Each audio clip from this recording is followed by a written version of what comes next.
સમાચાર મહેસાણાથી, જ્યાં બહુચરાજીમાં ભંગારના ગોડાઉનમાં આગની ઘટના બની છે।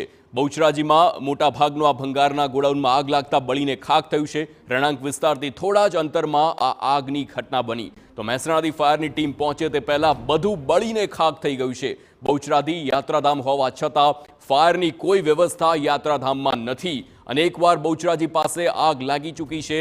આ મોટી આગ હોવા છતાં ફાયરની કોઈ વ્યવસ્થા કરવામાં નથી આવી। સ્થાનિકોએ ફાયર સ્ટેશન ઊભું કરવાની અનેક વખત માંગ કરી છે।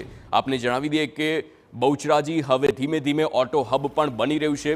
વિવિધ ઓટો કંપનીઝ પોતાની ફેક્ટરી બહુચરાજી નજીકના ગામોમાં સ્થાપના તેની કરી રહી છે। તેમ છતાં ફાયરની કોઈ વ્યવસ્થા બહુચરાજીમાં જોવા નથી મળી રહી। અનેક વખત માંગ કરવામાં આવી છે સ્થાનિકોએ, તેમ છતાં આગ લાગે અને ફાયર વિભાગની ટીમ આવે તે પહેલા તમામ વસ્તુ બળીને ખાખ થઈ જાય છે।